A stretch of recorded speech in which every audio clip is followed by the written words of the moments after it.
آج ہم ایک ایسی تحریر کا تفصیلی جائزہ لے رہے ہیں جو الفاظ سے زیادہ جذبات سے بھری ہوئی ہے۔ یہ وادی نیلم کے سماجی اور سیاسی حالات کی کہانی ہے۔ ہمارا مقصد اس بیانیے کو بالکل غیر جانبدار رہ کر سمجھنا ہے کہ آخر خوبصورت خطہ خاموشی سے نکل کر مزاحمت کے سفر تک کیسے پہنچ گیا۔ تو اس فکر انگیز تجزیے کو شروع کرتے ہیں۔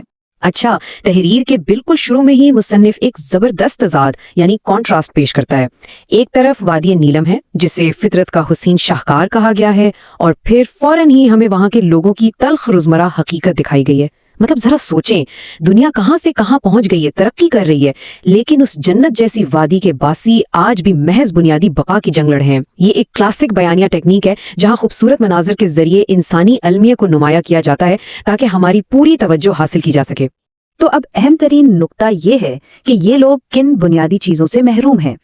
مصنف نے واضح طور پر ایک لسٹ دی ہے: بجلی، پختہ سڑکیں، ہسپتال، اسکول اور آج کے دور کی سب سے بڑی ضرورت یعنی انٹرنیٹ۔ لیکن یہاں سب سے بڑا دعویٰ محض سہولیات کا نہ ہونا نہیں ہے۔ مصنف کا زور اس بات پر ہے کہ ان لوگوں کو ان کے حقوق سے باقاعدہ جان بوجھ کر محروم رکھا گیا ہے۔ یہ صرف کوئی عام سی شکایت نہیں ہے، بلکہ پورے نظام پر ایک بہت سنگین الزام ہے کہ وہ عوام کو ان کے جائز حقوق دینے سے گریزاں ہیں۔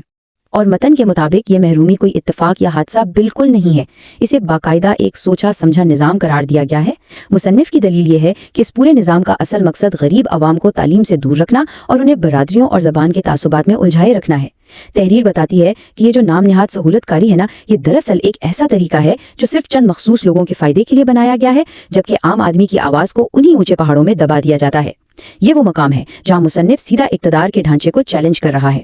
تو یہ استحصال کا مبینہ نظام آخر کام کیسے کرتا ہے؟ مصنف نے اس سیاسی چکر کو 3 بڑے اور واضح حصوں میں تقسیم کیا ہے۔ پہلا قدم، الیکشن آتے ہیں اور کچھ چہرے آ کر عوام سے بڑے بڑے میٹھے وعدے کرتے ہیں۔ دوسرا قدم، ووٹ لینے کے لیے عین الیکشن کے وقت تھوڑا بہت پیسہ بانٹ دیا جاتا ہے۔ اور تیسرا قدم، جو کہ سب سے تشویشناک ہے، وہ یہ کہ کامیاب ہونے کے بعد یہ سیاستدان مبینہ طور پر پورے 5 سال کے لیے غائب ہو جاتے ہیں، اپنے بینک بیلنس بناتے ہیں، جبکہ سڑکیں اور محرومیاں بالکل ویسی کی ویسی رہتی ہیں۔ تحریر کے مطابق یہ وہ کھیل ہے جو دہائیوں سے نیلم کے عوام کے ساتھ کھیلا جا رہا ہے۔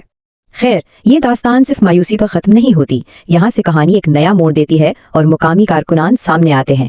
متن ہمیں بتاتا ہے کہ جب خوف کا مکمل ماحول تھا اور یہ مبینہ سہولت کاری کا نظام اپنے عروج پر تھا، تب بھی کچھ آوازیں اٹھیں، بالکل ویسے جیسے گھپ اندھیرے میں کوئی چراغ جل اٹھے۔ یہ بیانیے کا وہ حصہ ہے جہاں سارا فوکس ان کرداروں پر آ جاتا ہے جنہوں نے اس جمود کو توڑنے کا حتمی فیصلہ کیا اور اپنے لوگوں کے لیے کھڑے ہونے کی ٹھان لی۔ یہ وہ مقام ہے جہاں مایوسی امید میں بدلتی نظر آتی ہے۔ اس پوری تحریر میں جو چیز واقعی سب سے زیادہ دلچسپ ہے وہ یہ کہ مصنف نے اس مزاحمت کو 2 مختلف لیکن یکساں اہمیت کے حامل کرداروں میں تقسیم کیا ہے۔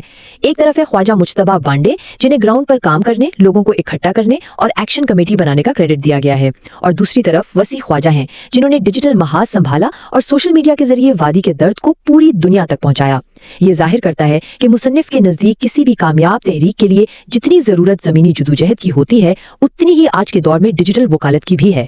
چلے پہلے زمینی جدوجہد پر بات کرتے ہیں۔ مصنف کا دعویٰ ہے کہ آج وادی نیلم میں جو ایکشن کمیٹی کے اتنے بڑے بڑے اجتماعات نظر آتے ہیں، وہ کوئی راتوں رات ہونے والا معجزہ یا اتفاق نہیں ہے، بلکہ متن ان اجتماعات کو خواجہ مجتبیٰ بانڈے کی سالوں کی انتھک محنت، قربانیوں اور عوام کے ساتھ ان کے سچے اور گہرے تعلق کا براہ راست نتیجہ مانتا ہے۔ تحریر انہیں ایک ایسے لیڈر کے طور پر پیش کرتی ہے جس نے انتہائی مشکل اور دباؤ والے حالات میں بھی ہمت نہیں ہاری اور مقامی لوگوں کو ایک پلیٹ فارم پر منظم کیا۔ اور جب بات ڈیجیٹل وکالت کی آتی ہے تو متن وسیع خواجہ کے لیے کچھ انتہائی طاقتور الفاظ استعمال کرتا ہے۔ لکھا ہے، انہوں نے وادی نیلم کے درد کو الفاظ دیے۔ مصنف ان کی بھرپور تعریف کرتے ہوئے بتاتا ہے کہ سوشل میڈیا کے اس شور میں جہاں اکثر لوگ صرف اپنی مشہوری کے لیے لکھتے ہیں، وہاں وسیع خواجہ نے بالکل بے خوف ہو کر ناانصافی کو للکارا۔ تحریر کے مطابق انہوں نے اپنا قلم ان لوگوں کے لیے ہتھیار بنایا جو خود اپنے حق کے لیے بول نہیں سکتے تھے، اور یوں وادی کی اس محرومی کو دنیا کے سامنے لا کھڑا کیا۔ اب ظاہر سی بات ہے، مصنف کے مطابق یہ مزاحمت اتنی آسانی سے یا بغیر مخالفت کے تو نہیں ہو سکتی تھی۔ ان کارکنان کو خاموش کروانے کے لیے مبینہ طور پر کئی ہتھ کنڈے آزمائے گئے۔